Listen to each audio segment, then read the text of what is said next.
अगला बिंदु जिसे हम समझना चाहेंगे वह है मेसोपोटामिया, दक्षिण मेसोपोटामिया, राजा और मंदिर। शहरों के विकास के फलस्वरूप जो दशाएं बताई गई 5, उसमें एक दशा थी पत्थरों की कमी और परिणाम स्वरूप ईंटों के निर्माण पर जोर।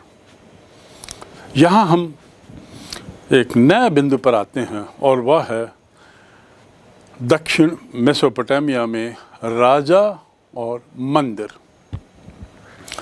मेसोपोटामिया में 5000 ईस्वी पूर्व के आसपास बस्तियां प्रारंभ हुईं। 5000 ईस्वी पूर्व यानी आज से लगभग 7000 वर्ष पूर्व बस्तियों का प्रारंभ हुआ नदियों के किनारे। फरात नदी और अन्य जो नदियां थीं उसके किनारे। इनमें से कुछ बस्तियां जो हैं वो शहरों में तब्दील हो गईं। समय के साथ साथ ज़्यादा अनुकूल वातावरण पाने पर ये तब्दील हो गई और इनमें जो तब्दील हुई उनमें सुमेर में 3 प्रकार के शहर पनपे, 3 प्रकार के शहर विकसित हुए। पहला धार्मिक, दूसरा शाही और तीसरा था व्यापारिक। पूर्व में आपको जानकारी मिली है कि हर शहर किसी न किसी खास मकसद के लिए जाना जाता है। एक समय आता है जब ये शहर किसी विशिष्ट कार्यों के लिए जाने लगते हैं या शहर के मार्ग विशिष्ट कार्यों के लिए जाने लगते हैं। तो ऐसे ही मेसोपोटामियन के सभ्यता के काल में भी यानी आज से 7000 या 5-6 हज़ार वर्ष पूर्व भी जो उस तत्कालीन शहर थे जो आप नक्शे में देखेंगे, इन शहरों को मूलतः 3 भागों में बांटा जा सकता है। ऐसे शहर जिनका संबंध धर्म से था, जो अपने धार्मिक प्रवृत्ति, धार्मिक रुझान, धार्मिक गतिविधियों के कारण बढ़े, वहाँ धर्म का बोलबाला ज़्यादा रहा। दूसरे शहर शाही, यानी वो शहर जिनका वर्चस्व, जिनका प्रभाव इसलिए रहा क्योंकि वहाँ शाही परिवार, राजकाज और जो शासक लोग थे, शासक वर्ग, उनका प्रादुर्भाव, उनका प्रभाव वहाँ ज़्यादा था। तो इसलिए वे शहर बड़े, महल वगैरह वहाँ ज़्यादा थे। और तीसरा है व्यापारिक शहर। बहुत सामान इनको आयात करना पड़ता था, सोना, चांदी, तांबा, रांगा, पत्थर आदि आदि, जिसके कारण व्यापारिक संगठनों का निर्माण हुआ, व्यापारिक संगठन बने और परिणाम स्वरूप इन शहरों ने भी, इनमें से कुछ शहरों ने भी व्यापारिक नज़रिया अपना बना लिया और वे अपने अपने क्षेत्र में व्यापार के लिए जाने लगे, उनकी पहचान बनी। तो इस प्रकार धार्मिक, शाही और व्यापारिक 3 तरह के शहर रहे। इन शहरों का समाज में खास स्थान था। पत्थरों के अभाव के बावजूद और ख़ासकर दक्षिण में मेसोपोटामिया में जहाँ पत्थर बहुत कम थे, बड़े दुर्लभ थे, वहाँ पर ईंटों से ही कार्य शुरू हुआ और ईंटों का ज़्यादा से ज़्यादा प्रयोग शुरू हो गया। निर्माण सांचों में करते थे, सांचों के बाद उसको फिर धीरे धीरे उन्होंने और उस पर पारंगत होने लगे और उन्होंने आग से, भट्टी से ईंटों को पकाना शुरू किया। फिर वहाँ से उसको बाद में धूप भी दिखाकर सुखाने की प्रक्रिया जोड़ी और इस प्रकार ईंट निर्माण एक बहुत बड़ा काम हो गया। और मंदिर निर्माण जो है वह इन मेसोपोटामियाई या असीरियाई सभ्यता का एक महत्वपूर्ण हिस्सा बन गया। पत्थरों की कमी के बावजूद मंदिर निर्माण के लिए असीरिया के कई शहर जाने लगे। इसके साथ ही साथ इन मंदिरों में राजनीतिक संस्थानों का भी विकास किया गया। यानी ये मंदिर मात्र धार्मिक गतिविधियों के लिए ही अपना अस्तित्व नहीं रखे थे, बल्कि ये राजनीतिक गतिविधियों के केंद्र भी बन गए थे। धार्मिक दृष्टि से जो मंदिर मेसोपोटामिया की सभ्यता के समय प्रसिद्ध थे, जो नगर धार्मिक कार्यों के लिए प्रसिद्ध थे, उसके लिए जाने जाते थे, उन नगरों में, और वैसे कहा जाए तो जो सभी मंदिर थे, वे मंदिर मेसोपोटामिया के लोगों के सामाजिक, राजनीतिक, आर्थिक और यहाँ तक कि उनके अन्य दैनंदिनी के कार्यों के केंद्र बिंदु हुआ करते थे। ये एक तरीके से केंद्र होते थे, एक धुरी होते थे, और उनका जो जीवन था वो इसी मंदिर के आसपास ही घूमता था। सारे अनुष्ठान, सारे कार्य और उनका सारा जीवन मंदिर के ही आसपास घूमता था। सुमेरियाई बहुदेववादी थे, बहुत से देवी देवता मानते थे। जो गांव थे, हर गांव के अपने अपने देवी देवता होते थे, हर गांव के अपनी देवी होती थी। लेकिन हाँ, ये देवी देवता जो गांव के थे वो अपने आसपास के नगर के मंदिर के मुख्य आराध्य देवों से किसी तरीके से जुड़े होते थे। यानी आराध्य देव और गांव के देवी देवताओं में एक तरह का संबंध होता था और एक तरीके से उनमें तालमेल रहता था। इसलिए हम कह सकते हैं कि सुमेरियन सभ्यता में बहुत सारे देवी देवता थे, अनेक, जितने गांव उतने देवी देवता। तो इनकी संख्या बहुत ज़्यादा थी और सब बिल्कुल अलग अलग प्रकार के थे। वैसे तो कहा जाए तो ज़्यादातर देवी देवता प्राकृतिक शक्तियों से इनकी व्युत्पत्ति देखी जा सकती है। प्राकृतिक शक्तियों का अर्थ क्या? प्रकृति में जो घटनाएं होती हैं, जो प्राकृतिक है, नेचुरल हैं, जिसमें मानव का कोई हस्तक्षेप नहीं होता। उदाहरण के लिए सूरज का उगना ढलना, यानी सूर्य, चंद्र, वायु, फल फूल, दिन रात, वर्षा आदि आदि, अग्नि, ये जो सारी प्राकृतिक चीज़ें थी, इनको लेकर उनके देवी देवता थे। और इस प्रकार प्राकृतिक शक्तियाँ मानो उन देवी देवताओं में समाहित थी, ऐसा माना जाता था। उदाहरण कर, जैसे मैंने बताया कि इन्नाना प्रेम युद्ध का प्रतीक था, उसके देवता थे। साथ ही उसकी देवी थी, इन्नाना देवी जो थी वो प्रेम युद्ध की देवी थी, और चंद्र देवता थे। और उसके साथ ही ये दोनों उस काल में, उस सभ्यता में काफ़ी प्रसिद्ध देवी देवता माने जाते थे, सुमेरियों के बीच में काफ़ी प्रसिद्ध थे। उसी तरह एक एनलिली भी सुमेर में पूजे जाते थे। एनलिली क्या हैं?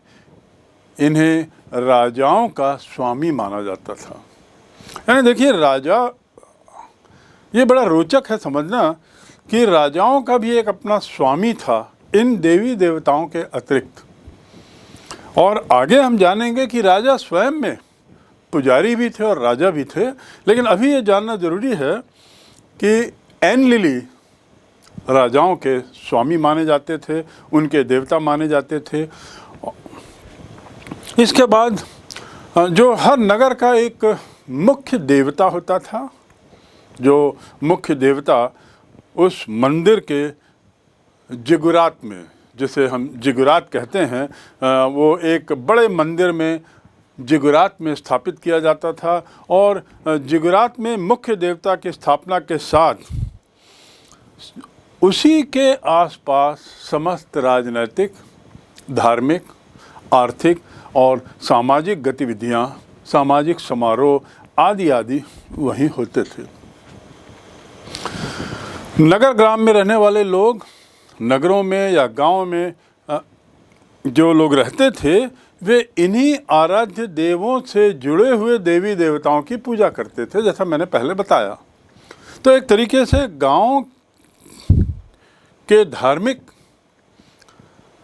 विचारों का किसी तरीके से शहर के आराध्य देव से मुख्य नगर के मुख्य आराध्य देव से संबंध होता था, एक तालमेल से एक सामंजस्य रहता था। मंदिर योजना।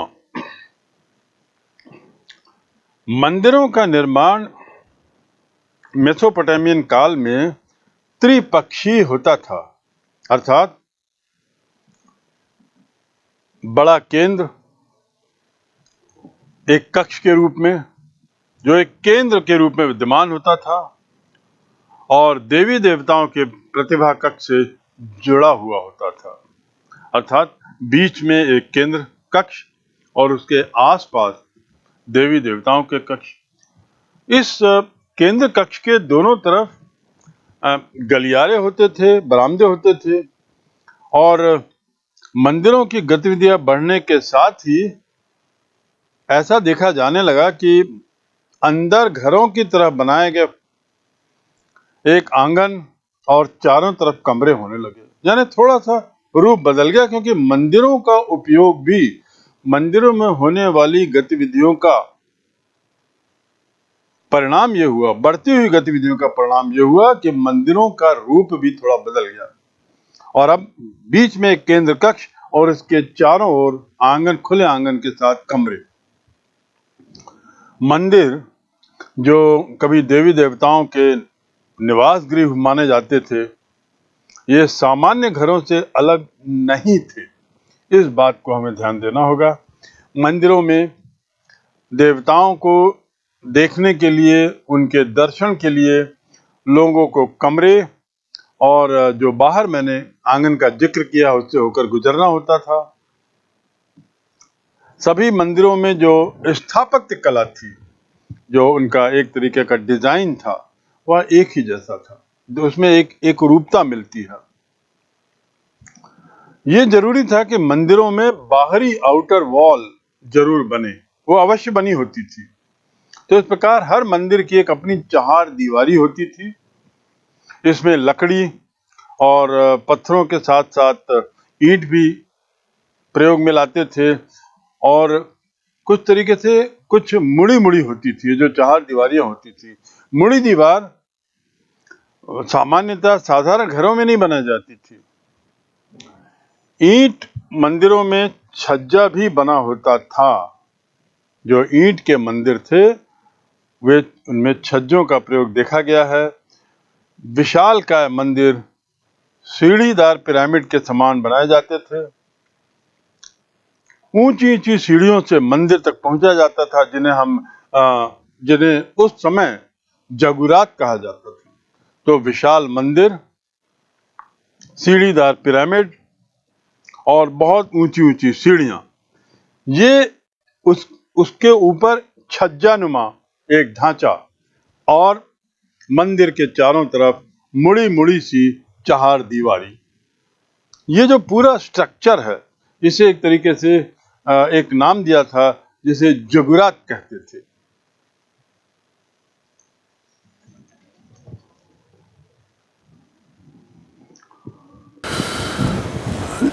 अभी मैंने जिगुरात की चर्चा की और इसके पहले भी इसका जिक्र आया है। आखिर जिगुरात है क्या? जिगुरात ये है क्या?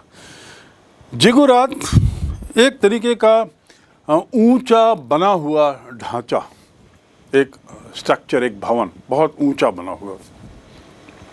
वेल्स जो एक प्रसिद्ध इतिहासकार हैं, पुरातत्वविद भी हैं, उन्होंने कहा है कि जिगुरात जो है मूलतः बहुमंजिला ढांचा, बहुत सी मंजिलों का ढांचा है और इस तरीके का बना हुआ है कि जितना नीचे जाते जाओ उतनी ही इसकी मंजिलें अपेक्षाकृत छोटी होती जाती हैं उत्तरोत्तर। मैं पुनः दोहरा दूं, ऐसे अनेक मंजिला वाले भवन को कहा जाता है जिनकी ऊपरी मंजिलें निचली मंजिलों की तुलना में उत्तरोत्तर छोटी होती जाए, उत्तरोत्तर नैरो होती जाए। उन्हें जिगुरात कहा जाता था, ऐसा वेल्स का कहना है। और इनमें ऊपर चढ़ने के लिए विशेष तरीके की सीढ़ियां होती थी, उनका प्रबंध होता था, जो ये सीढ़ियां बाहर से बड़ी स्पष्ट दिखाई देती थी। और मंदिर भी इतने विशालकाय हो जाते थे जुगरात कि बहुत दूर से दिखाई देने लगते थे। तो और ये स्वाभाविक भी था, आखिर जुगरात या मंदिर किसी भी नगर या ग्रामीण गतिविधियों का केंद्र बिंदु थे, उनकी धुरी थी। तो एक तरीके से वो दिशा निर्देशक का भी काम करते थे ये जुगरात। मंदिरों की गतिविधि की यदि बात करें, मंदिरों की क्या होता था मंदिर में, जैसा हम बारंबार ये बताया गया आपको कि उनका पूरा धार्मिक जीवन, और बल्कि एक तरीके से कहा जाए कि मेसोपोटामिया और सुमेर के लोगों का पूरा जीवन जो था वो मंदिर की धुरी के मानते हुए उसके आसपास घूमता था। उनकी सारी गतिविधियों में देवी देवताएं और मंदिर और धार्मिक भावनाएं रहती थीं।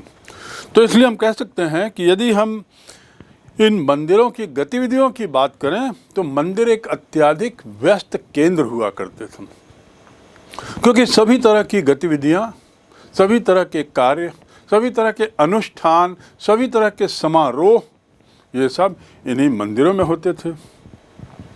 इन मंदिरों की इसीलिए बड़ी विशिष्ट भूमिका होती थी, उनका एक अपना विशिष्ट स्थान होता था। और देखा जाए तो राजनीतिक संस्थाएं जितनी थी उनके विकास का पूरा श्रेय इन मंदिरों को जाता है, क्योंकि राजनीतिक संस्थाओं में के विकास में इन मंदिरों का स्थान बड़ा केंद्रीय स्थान था।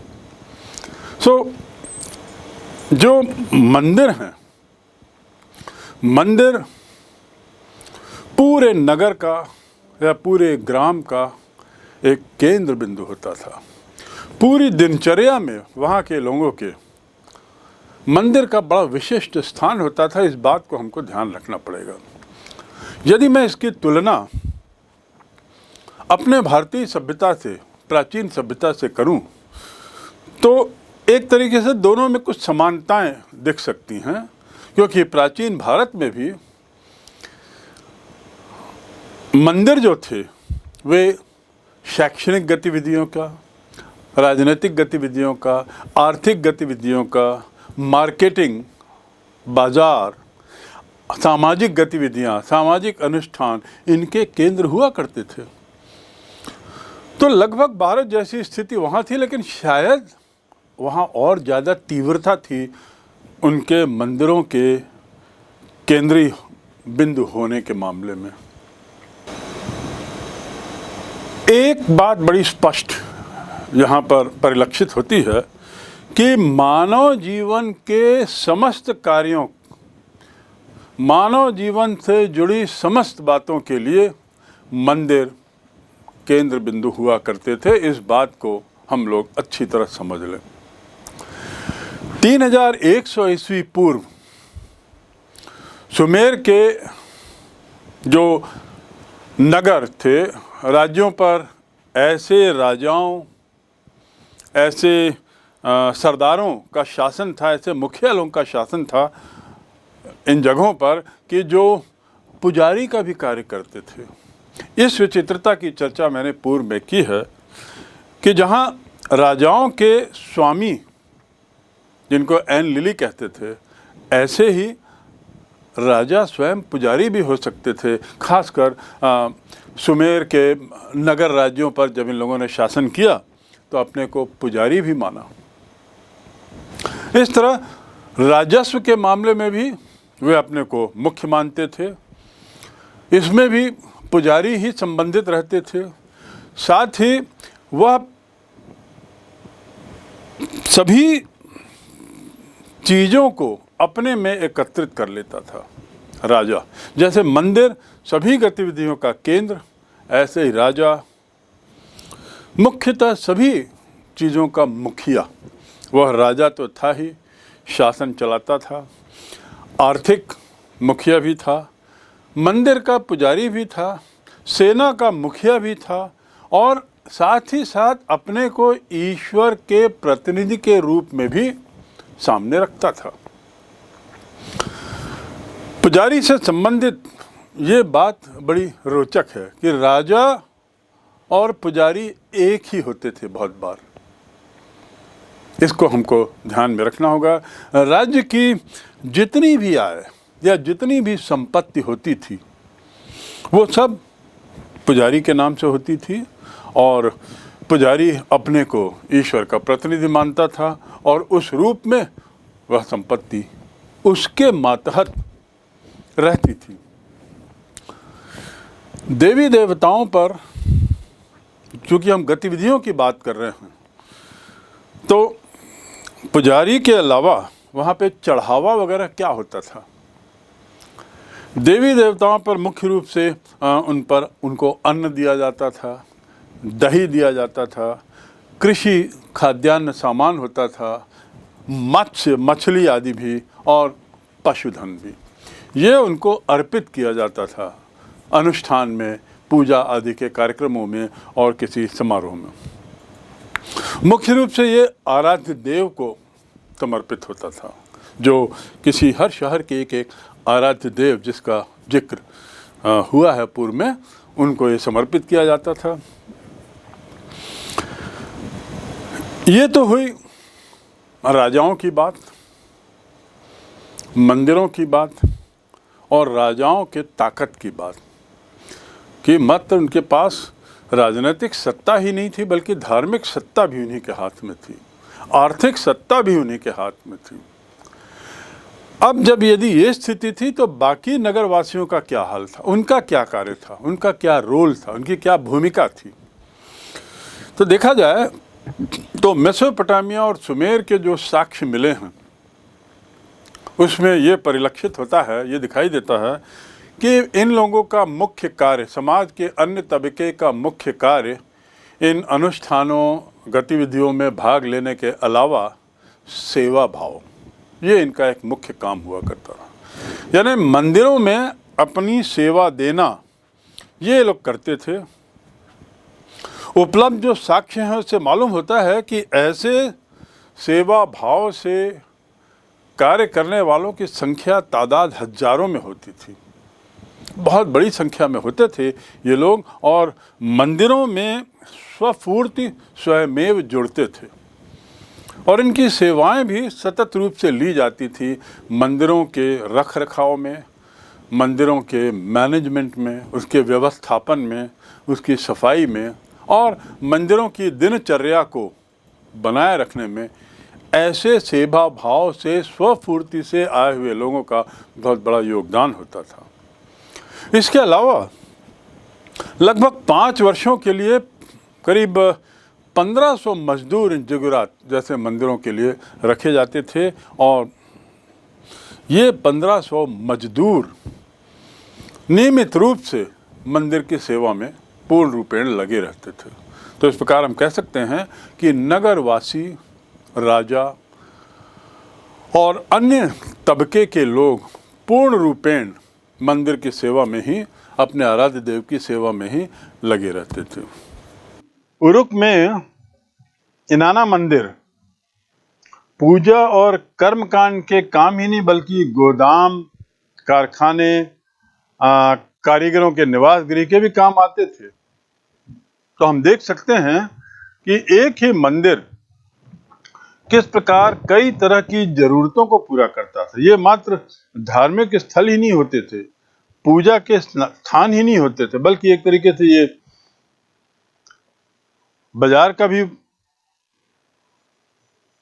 उद्देश्य पूरा करते थे, गोडाउन भी रहते थे, और उसके आसपास फैक्ट्रियां, कारखाने भी रहते थे, साथ ही कारीगरों के निवास गृह।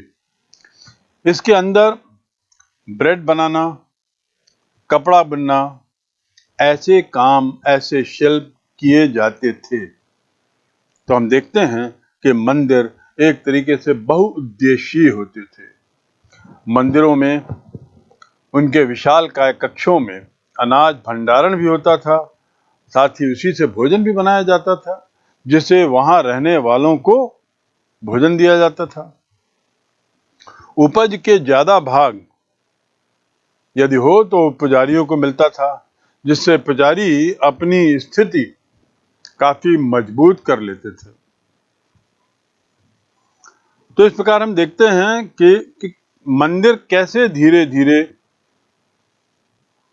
अपने में नए नए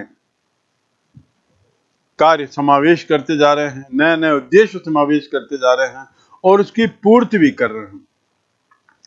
जहां उपज का काफी भाग पुजारियों को दिया जाता था ताकि उनकी स्थिति मजबूत हो, वहीं उसका एक भाग योद्धाओं पर भी खर्च होता था। योद्धा वर्ग जो थे सामान्यतया